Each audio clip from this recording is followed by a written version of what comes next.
a podcast about amazing people from an incredible state. Amazing Arizonans with Mike Broomhead.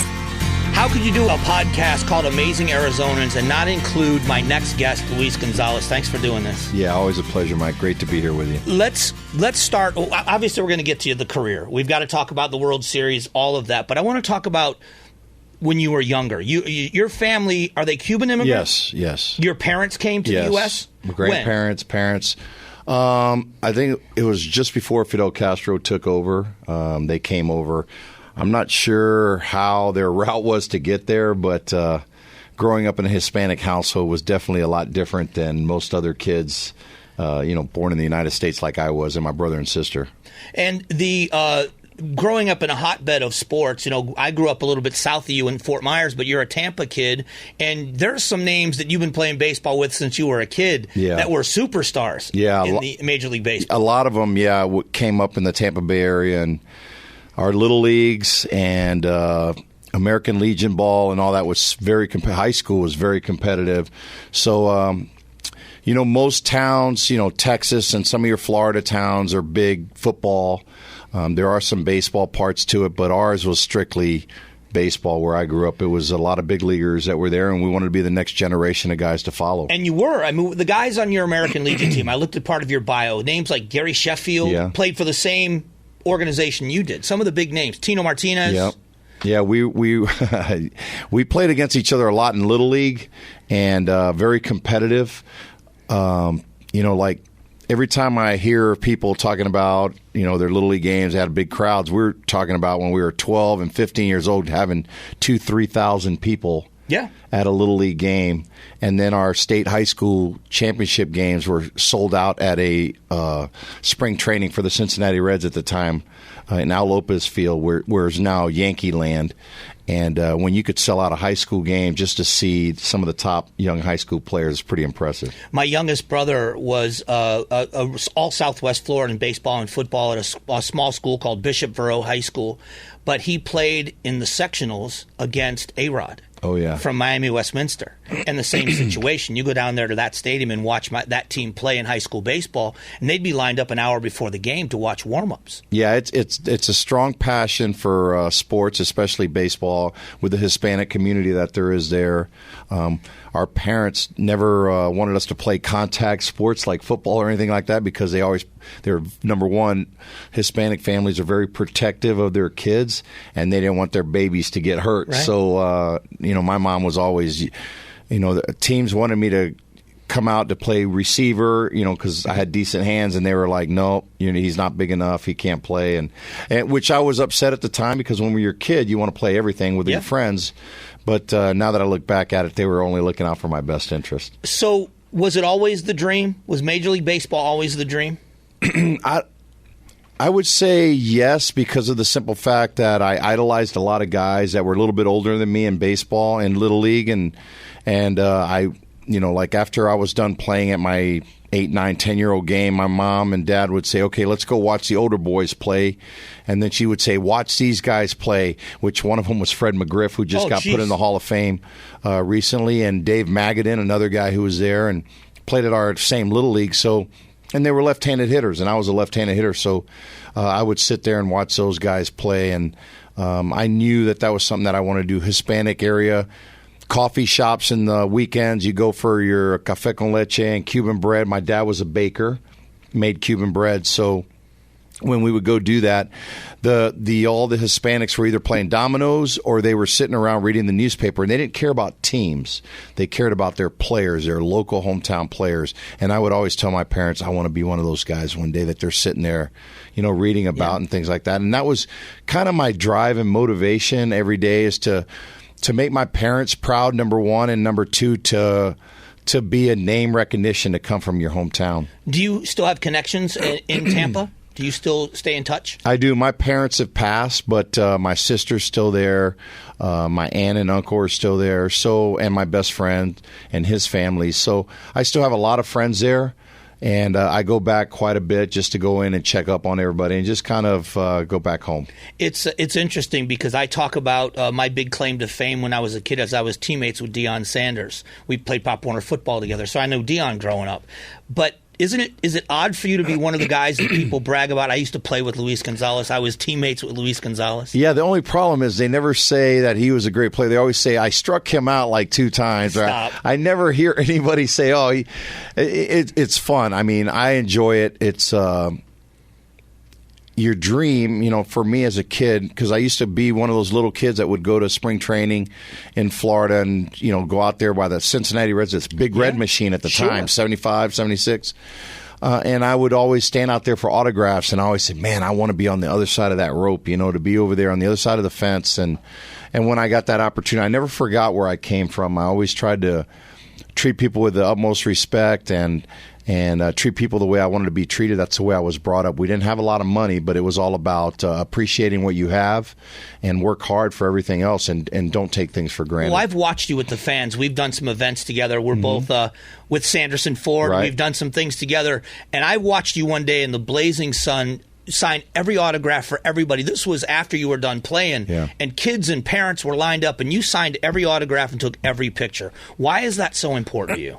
Well, for one, I was doing something that millions of people wanted to do, and I never forgot that. And I was always very appreciative that I knew that I was playing a special game, and I had a talent that not a lot of people would ever have that opportunity to do something like that. So if I can inspire or drive a young kid to, I said, hey, I'm out here. I always used to tell the kids, hey, don't forget me when I'm coming to get your autograph. Don't blow me out. And you can't get everybody, sign everybody's autograph, but just a smile or a wave or just an acknowledgement, sometimes that goes a long way.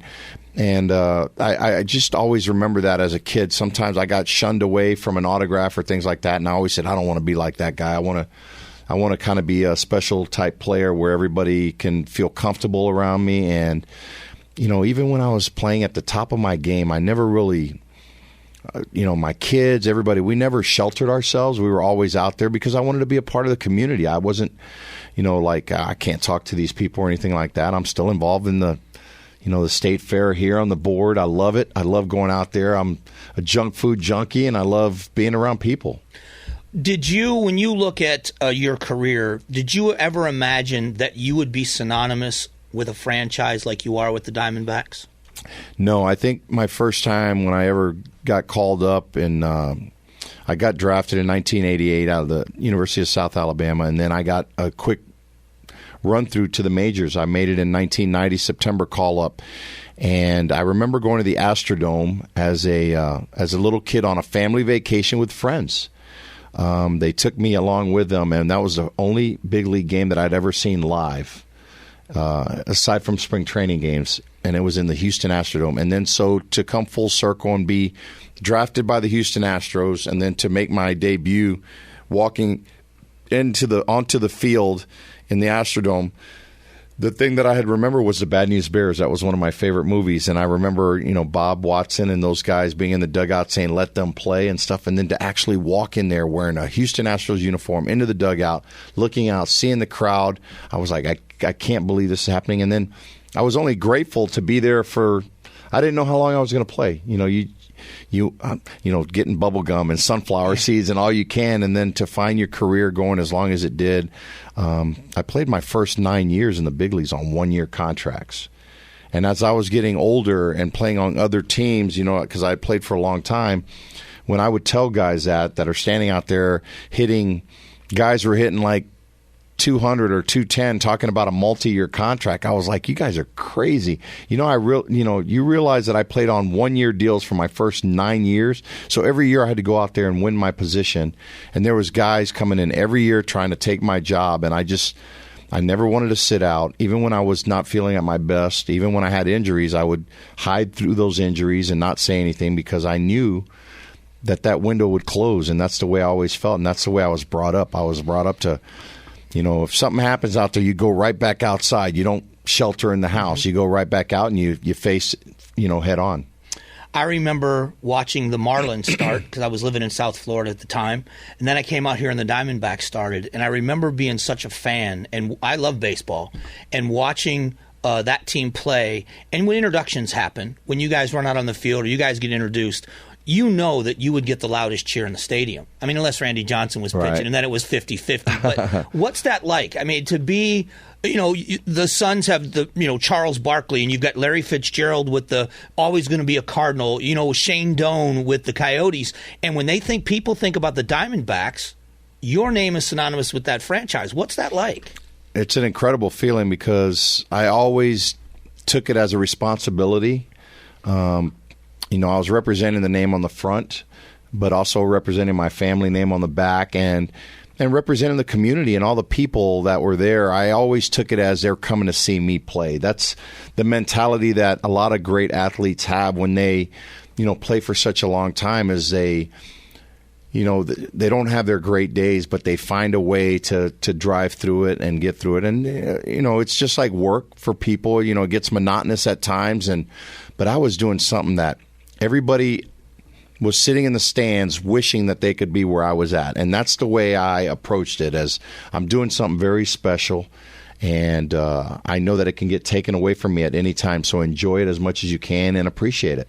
It's funny you say that. That's one of the things I heard Shane Doan say to the team in the locker room, that we get to play a game that people would kill to be a member of this team, and it's a privilege to do what we do. Now let's go out and play like that. That's an interesting that leaders think that way. Yeah, and Shane and I are very close friends. And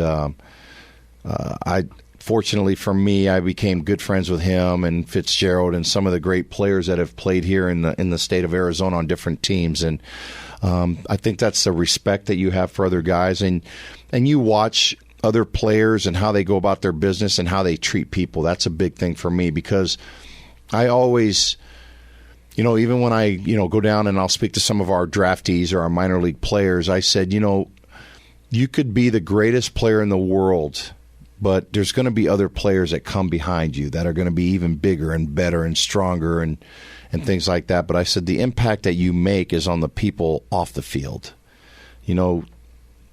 I got the game-winning hit in Game 7. I'm very thankful for that. But we're getting to that. The most important thing to me is when people talk about me, I always like them to talk about me first as a person before they talk about me as a player, because I didn't know I was going to play for 19 years in the major leagues. I didn't know what my career was going to turn out to be like. You can't look into a crystal ball. You can only develop those skills as time goes on. And I was blessed to play with some great players when I was younger, and they kind of guided me in the right direction and kept me in the straights. And that helped me. And that taught me a lot of skills, not just playing skills, but just life skills, people skills. And I try to use a lot of those things now when, my kids, I have a son, he's in the minor leagues, and I have a son-in-law that plays, professional also. So I just try to help them as much as I can, but at the same time, just continue to strive and doing what I do, being an Arizona Diamondback employee now, a former player, and just thankful that I get to stay around a game that I love, that's meant so much to me in my life and given me so much. What's your role with the Diamondbacks like now? I want you to know Derek Hall was in here, and he called you the vice president of lunch, is what he said. He always does that. I love lunch. I love just being around people, and I told you that earlier. And for me, I get an opportunity to be around our minor league guys, be around our big league guys. I'll do some games on the road now, television. I love being Derek's right-hand guy. We're like soundboards for each other. We kind of bounce stuff off of each other. What do you think about this and that? And we sit and watch the games together. And he's like my brother, to be honest with you. I'm thankful that him and Ken have given me the opportunity to come back and be at a place that's so special to me.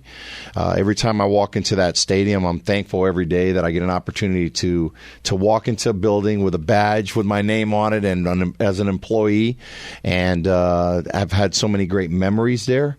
And to be able to now be on the other side of the fence, which is the employee side instead of player. When you're a player, you don't realize that there's so many other people that make the wheel spin, that makes things happen. And I learned that real fast in my first couple of years of working there. But for the most part, I have the best boss in the world. I love being around that ballpark with him.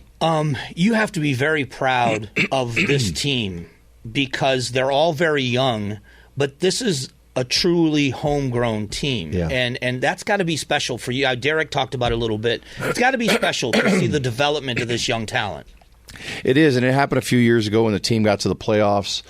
Doing it again now. I mean, there are a lot of young players. It takes time. I know the fans get frustrated. We won a World Series very quickly, in the first 4 years of existence, and we were all transplants. We all came from different teams. We were an old team, and sometimes you have to build from the ground up, and we're doing that again slowly. And I mean, right now, we're making some trades and acquisitions that hopefully are going to help our team, but we've got a great nucleus of young players there and an exciting, energetic group that our fans have fallen in love with. A guy like Corbin Carroll and some of the other guys. You caught lightning in a bottle with that kid. We did. He's a great player, and he's not only a great player but a great person, and those are the types of guys that you like to have in your organization because they lead by example. When you guys come in, whether they come in via trade or as a free agent or something like that, you want your leaders to step up and show them the right way because they're watching. They watch to see how things happen and how people go about their business, and he's a good one. It's got to be cool to see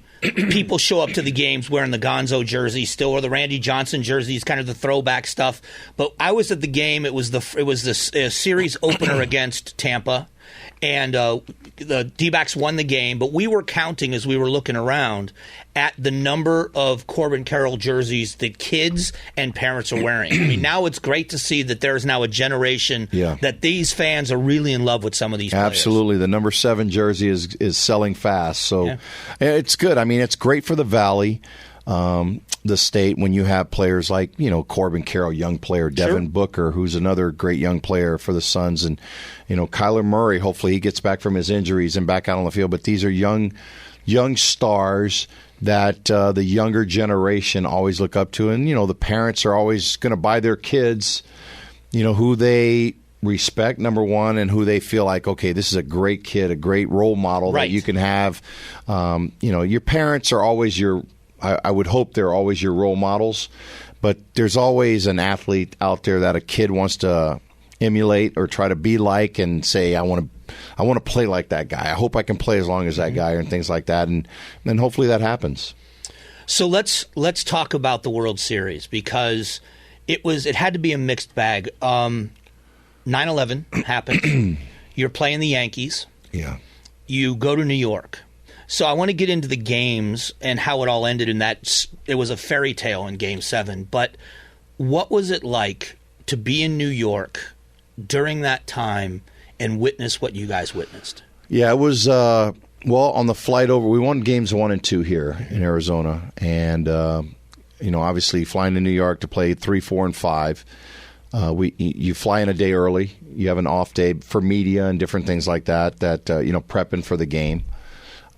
Bob Brenly in our front office, asked the players, would anybody be willing to go or wanting to go down to Ground Zero and to the command center? It's not mandatory, no obligations, nothing, and I would say 99.9% of the guys want to go. Of course, there were some guys that just, don't want to see things like that, and which is fine. Nobody gave them a hard time or anything for it. So we went down to Ground Zero. We went to the command center. Kurt Schilling gave a speech at the command center. I don't think there was a dry eye in the building. Every post was there, fire department, police, just everyone who was working. Their leaders were there at their tables all the way around.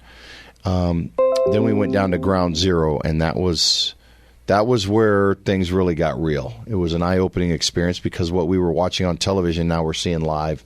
When they were finding bodies, they were stopping, they were lining up, they were pulling them out. And we were there as a team just to let people know that, these are the greatest or biggest games of our lives, playing in the World Series, but we have the utmost respect of what's going on. We didn't lose focus of what's really happening in the world, and this is real life. It wasn't a movie.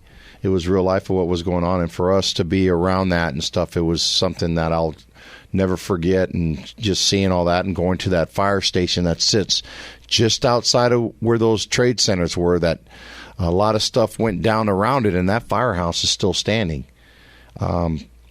Just to tell everyone thank you for doing what you do and being out there. I know it's a difficult time, and then we talked about as a team, if we win the World Series, we're not going to celebrate on the field there because we'd won the first 2 games. We felt like we had the upper hand on them, and we're like, okay, if we win this thing, out of respect, we don't want to disrespect anybody. We were an older team. We had families and knew what was going on. So the man upstairs had a different plan. He made those 3 dramatic games in the city. Those fans were extremely loud. It was unbelievable. I mean, we couldn't, from where you and I are sitting, we couldn't hold a conversation. It was that loud on the field. And for them to win those 3 games, a quiet flight for us back home, Game 6.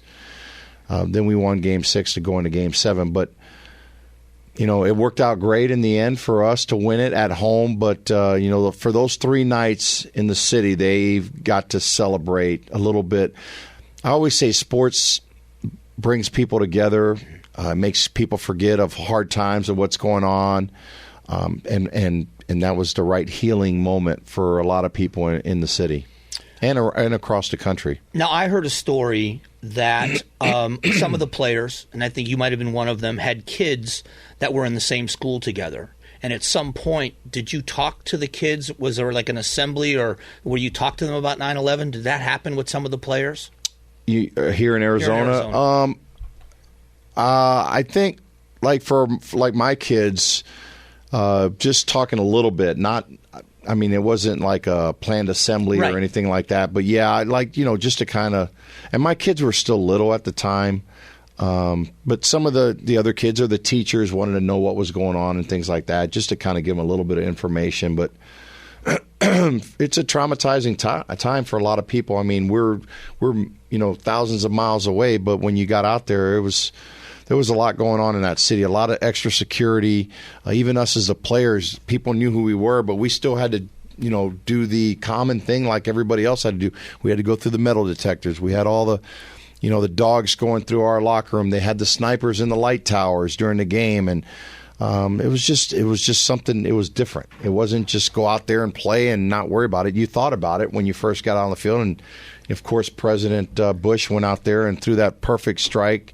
And then we're counting, hey, there's one extra umpire out here. What's going on? And, of course, that was a Secret Service guy dressed as an umpire in a bulletproof vest just in case something happened with the president to protect him. I talked with Derek about that first pitch, and from his perspective, what was that like to witness that strike? I mean, that was a great pitch, and the crowd lost their minds. Yeah, it was crazy. I get goosebumps just talking about it because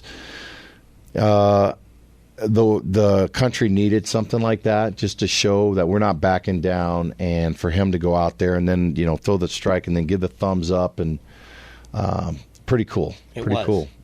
So let's talk about Game 7.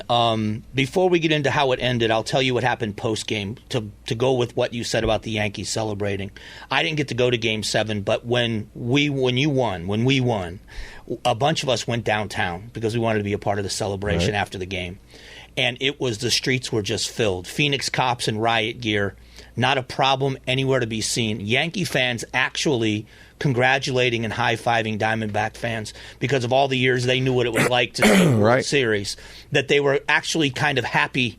They were sad they lost, but they were so congratulatory to the Phoenix fans. It was such a great sign of respect, but it also was a great sign. It was a class act by those fans. It was, and I mean, for me, it was personal because my best friend was playing first base for the other team.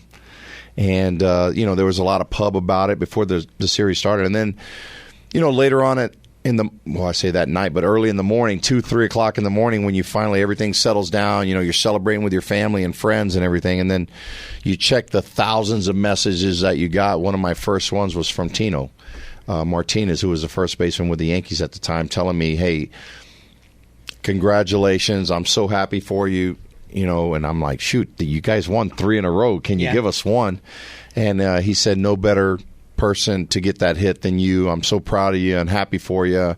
See you back home. And to me, that was super cool. That just goes to show you the class act that they were. Even Mariano, I mean, to this day, we had the utmost respect for each other. And he always says in the interview, it just wasn't our day. It wasn't our time to win that, and they got us, and we respected each other as teams. We were fierce competitors. They had a great team. We had a great team, and we had a lot of veteran guys. They had a lot of guys that had been to the post a lot of times and won those big games.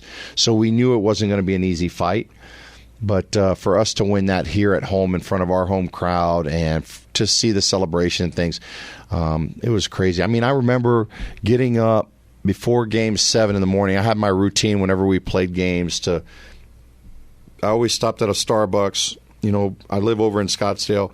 So on Tatum and Shea, there was a Starbucks there I always stopped at. And I don't know if people knew that I was coming in or whatever. So just everywhere you went, people were like, you walk in, they were clapping, good luck, you can get it, you got it. And I'm like, oh my God, this whole state is riding on us weight right of the now. World. Yeah. And it's a weight that you really embrace and you enjoy. And when you win it, you hope that you can do it again and again and again. And reality is it's super tough to do. You have to have a lot of things line up and go the right way like it did for us that year. Well, the old adage is if you want to be the best, you have to beat the best. And not only did you beat the Yankees, you beat the closer in Major League Baseball. What do you remember about that? Is it a blur? Is it a vivid memory? Because everybody remembers where they were. I remember exactly where I was. I was living in a condo at 19th Avenue between Bell and Union Hills, right on 19th Avenue. And I was by myself because my roommate was a Yankees fan. And he didn't want to be anywhere near the rest of us in case they lost. So I had the place to myself, and I didn't know what to do. I ran out on the balcony, and I'm screaming, and there's people driving up 19th Avenue honking their horns and screaming out the window. It was like New Year's Eve. Is it a vivid memory for you? The celebration part was, it was super cool. But the hard part for me, and I'll say this, I've said it before, is that I got the game-winning hit. So I got yanked away from my teammates for 15, 20 minutes to do the interview part of it, and that's the only part that really sucks for me because I missed that opportunity to be with my family guys. Yeah. Those are the guys that are in the trenches with you day in and day out.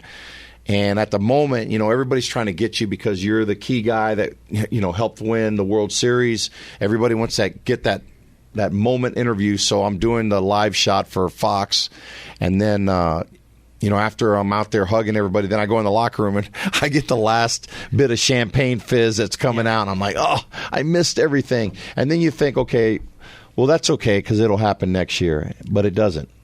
And then that was my only regret from everything, but I remember everything else so vividly, how everybody was partying and celebrating, and we stayed in the locker room late and smoking cigars, and then getting out and trying to go to right outside the stadium to the place over there, which was called High Tops, I believe at the time, and police lined up down the sides, and all the fans are screaming and hollering at us, and then walking in there, and it was so hot and so crowded, and the floor was so sticky from everything being thrown. That was super cool. And then for the next week and a half, 2 weeks, everywhere you go, everybody, congratulations, you're the best, this is awesome. And it was so cool to be a part of that. And now, even like you said, you remember where you were at, and it's been 20-something years. Yeah. And people still remember what they were doing. And I still have the newspaper. Yeah. My only wish now is that we get another championship. I want it for baseball especially, but in any sport here in Arizona, because there's a generation, there's a gap of people that haven't had that opportunity. We all got to celebrate it, but there's a group of young kids that were born after 2001 that don't know what it feels like. Mm-hmm. And we all got to have that celebration, the parade, and everything, kids missing school and being a part of that. That's my wish, that hopefully we get one of these teams together and get it going and get on a roll. We almost had it with the Suns a couple years ago, and that was super cool just to see how excited everybody was about it. It was cool for me to be sitting at the arena watching the game and seeing how excited everybody was, and then I'm sitting there going, man, I bet it was just like this when we were playing, but now I'm sitting on the other side. I'm in the stands now and going, man, this is awesome. Just to see how excited everybody got and how see the little kids, the dads, the grandparents, and the aunts, the uncles, everybody, how excited they were for players and how they every play, everything was with a passion, and to know that we were a part of that to a lot of people's history is super cool. Well, you talk about that younger generation. Julia, my producer, huge Mets fan. Oh yeah. So she's, living and dying with every decision they're making. Well, and the same thing you would love to be able to see. I was around when the Mets won the World Series. Was it 86? Yeah. And so I remember Doc Gooden and all of that. If I were a Mets fan, that's what you live for. But now to see that next generation that's huge fans of the sport be able to celebrate would be really cool. Yeah, you're right. And we had, in 01 we won, but our team in 99 was just as good as that 01 team. And we lost to those Mets. On that Todd Pratt home run where Steve Finley jumped into the wall, and he'll catch that ball 99 times out of 100. And just that one time, it just wasn't meant to be. And we were so disappointed when we got on the bus after the game to fly back to Phoenix. But it motivated a lot of us, and it pushed us to the following years. Us and the Giants were back and forth, and the Dodgers were always there. But the Mets got to play. She can't be that mad because the Mets got to play the Yankees in that World Series, kind of the Subway Series. Yeah. So let's talk about a couple of other things before I let you go. One of them is your contributions in the community. I talked with Derek about this, about intentional giving and about his attitude toward giving in the community. You're someone that's lived that for a very long time. Mm-hmm. Can you talk a little bit about why that's important to you and what you enjoy about it? Yeah, so my wife and I are very passionate about giving back. I mean, I didn't have a lot of money growing up. I was very fortunate and blessed to my parents. If I needed something, they were sacrificing what they had. So, and then when you make it to the major leagues and you play, you're blessed. Your salaries are a lot bigger, but I never lost perspective of how important it is to give back and do different things and help people out. When my kids were little, they had friends that had, different issues and different things like that. So I would always, my wife and I would say, okay, pick something that is very passionate to you, whether it's giving back to the homeless or, diabetes or something. If their friends had something, autism, whatever it might be, each one of them would pick something. And we say, okay, that's who we're going to help. That's who we're going to help. That's who we're going to help. So it kind of gave our kids a little bit of perspective of giving back. And every holiday we would go serve the homeless. We would do that. Petrified some of my kids sometimes because when you have homeless people in there, sometimes they're not the kindest people. And when you got little kids that are in there trying to serve lemonade or tea or water or something like that, they get traumatized a little bit. But that's how we wanted them to raise them. We didn't want them to grow up any different. My kids didn't go to private school or anything like that. Nothing against that. My mom was a public school teacher. I never went to private school, so that's the way my kids were going to grow up. And my wife and I said, this is the way we're doing it. My wife was a Texas girl. So we just learned. You talk to my kids now to this day, 25 years old, yes, ma'am, no, sir. That's just the way we were brought up, and that's the way we wanted our kids to be brought up. Always respect people. And that, to me, is more I'm more proud of that than all the other accomplishments that I've done on the field and different things like that. But giving back is something that my family is very passionate about, and we still try to do it now to this day, whether if it's going to an auction or a charity or something like that, or doing it anonymously, or somebody has something that they're very passionate with that are friends to our family, then we support. All right, so you won't remember this, but how we met. I was at an event. At an event. Do you remember which one? Was it the? I want to say was it the George Bush event? Where I introduced him at the convention? Nope. It was at the Coliseum at a campaign event. I was the master of ceremonies. So it was at the Madhouse on McDowell. You were one of the speakers. Okay. And you were in the cast. I think you had surgery, so you were in the cast. And you walked in and said, "Is this the meeting for the?" I said, "Yeah." and you said, you introduced yourself. Hi, I'm Luis. I was wearing a Diamondbacks polo shirt, and I was doing my best to stay calm. But when we talked before the event, you were actually nervous. Yeah. I remember, and I said, "Are you nervous?" And you said, "Yeah." And I said, "You play in front of more people than this every day." Yeah, it's a different. It's out of your comfort zone. You get out. But of your again, as soon as they started to figure out, because nobody knew you were a speaker, right? As soon as they started to figure out who I was introducing, I didn't even get to finish the introduction. Right. What's that like? Now in the public speaking part, where you have to walk out and speak, what's that like? It's a lot easier now because I'm more comfortable. At the time when I did that, I was away from my teammates because I had gotten hurt, and I was honored to be a part of that event. But at the same time, I was like, I'm not with my guys, with the group of people that I should be with.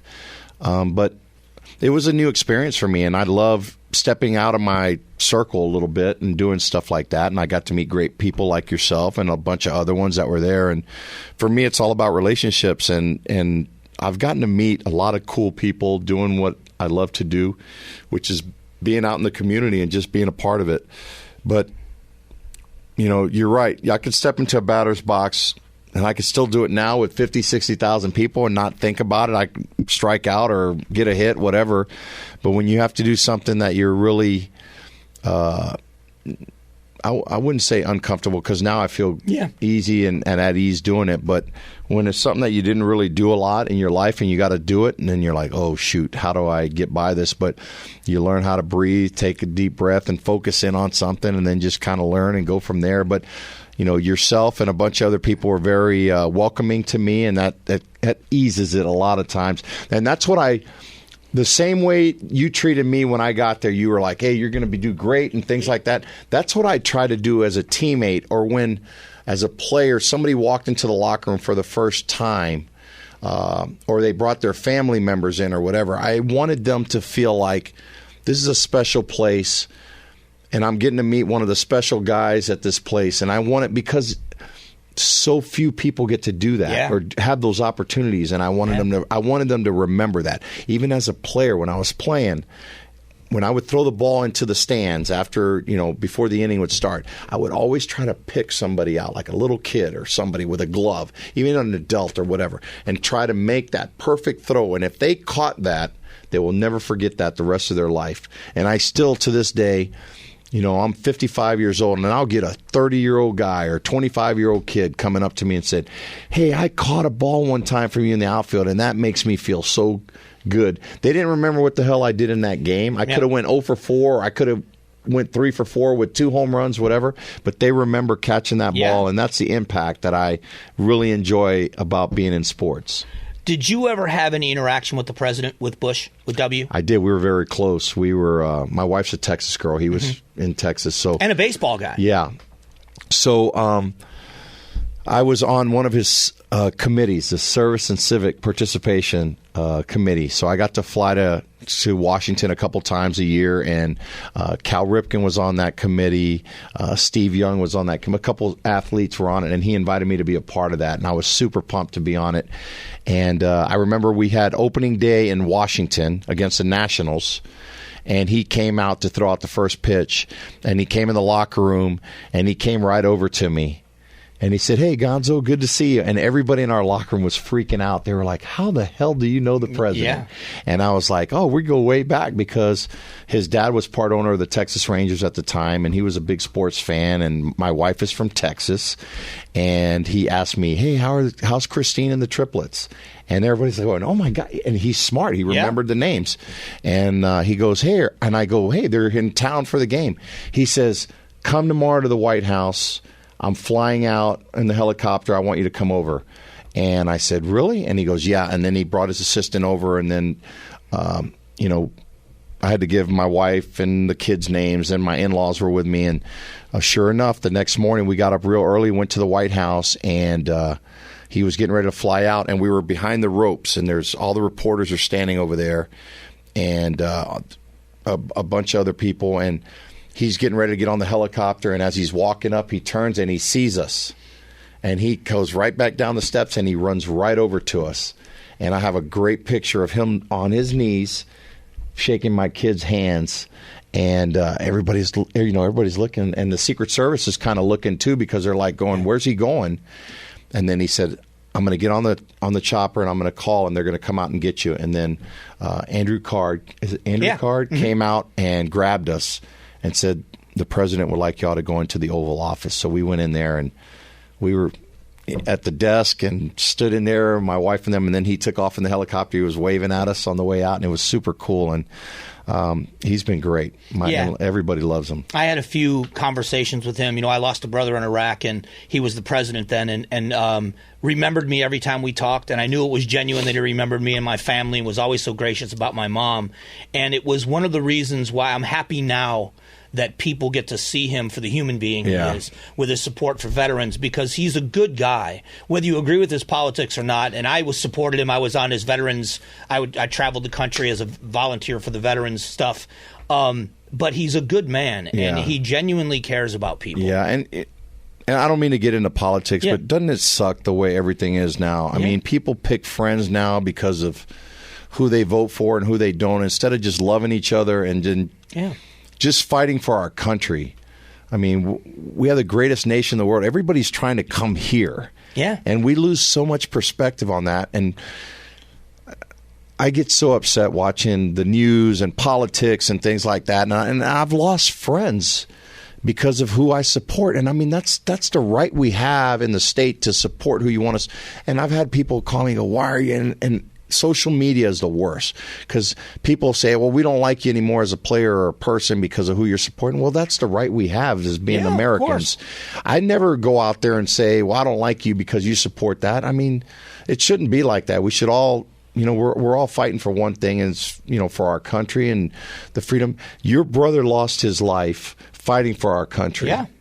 And that's one of the main reasons, even now, that I have a foundation now. It's called Gonzo's Hometown Heroes, and it's for first responders and the military and all that, because when all the riots and everything was going, people were upset at the police officers and fire and everything. I'm going, what the hell's going on here? I'm like, I was so mad. I told my wife, I'm doing something about this. I don't care if people hate me for the rest of my life. I got to do something. So I started supporting them and saying, because at the time when you get mad about something, we don't think sometimes with perspective. Like my wife always says, take a step back before you start talking, before you say something that you're really going to regret. But I mean, when we're in trouble or in harm's way or need, we rely on those people. Yeah. And now we're shaking them down and saying, we don't like you, and look what's happening now. Yeah. Now everybody's saying, oh, man, we were defunding all these people and doing that. Now we need them. Now we got homeless everywhere. We got crime everywhere and different things like that. But regardless of the fact, I still think, we got to love each other and try to get back to where our country is first. Regardless of who's running the country, we have to find a way to all get along and just be a better place. So my last question is, I had to ask you this because a mutual friend said I should ask you. Do you have a future in politics? No chance. Come on now. Someone whispered the word Senate run. No, I'm so scared of politics, to be honest with you. I mean, look at what is happening. I mean, they break people down, and I would like to see a younger generation start to take over in the politics. I agree. The term limits and different things like that. I would love to see both sides start to come together more, reaching across the aisle and just being more team instead of you against us and different things like that. But I have no aspirations of doing anything in politics. I will support people that I really feel fond for and love, but well, I had to ask. I know. I appreciate that. I've had that come up to me a couple times. I know. It's a slippery slope, man, when you get there, because there's a lot of people, there's a lot of haters. Yeah. And you have to have really thick skin. And I have thick skin, but I have a family too, and I don't want to put my wife and kids and everybody through that gauntlet that they go through. It's a unique perspective for those people that really want to do that and be a part of that. And I commend them for doing that, and at the same time, I'm going, what the hell are y'all thinking about? The first thing when someone tells me they're running for office, first question I ask them is, what are you thinking? I know. In the atmosphere and today, you don't want to put your family through that. Right, I mean, absolutely. It's everywhere they go, but I mean, it's a different. I mean, people, those those politicians are just different. They think different, and they want to be, they're natural leaders, obviously, but I wouldn't want to put that on anybody's family. And I see it now. I mean, you see it all the time on the news and different things like that, man. People getting yelled at and, death threats and different things like that. I don't want to live my life like that. I don't blame you. I can't thank you enough. This is such a great conversation, and it's great to see you again. And I'm glad always you're doing a pleasure so to well. see you. And I'm glad you're with the D-backs. Yeah, thank you. That role is so important. It's almost like the ambassador of the team, but to mentor these young guys. Yeah, and I relish that role. I really love. This is a great state. When I moved here in '99, when I got traded here, I never wanted to leave. I moved here in '95, same way. Yeah, and my wife was a Texas girl, and if you know anybody from Texas, it's hard to get them out of there. Yeah. And to have her move here, and when we said, this is home, we're not moving from here, we love it here, our kids are here, and this is family, this is state for us, so this is an unbelievable place to live. I appreciate it. Thanks, Mike. Thank you. Always a pleasure. All right, it's in the can, another edition. Thanks for watching.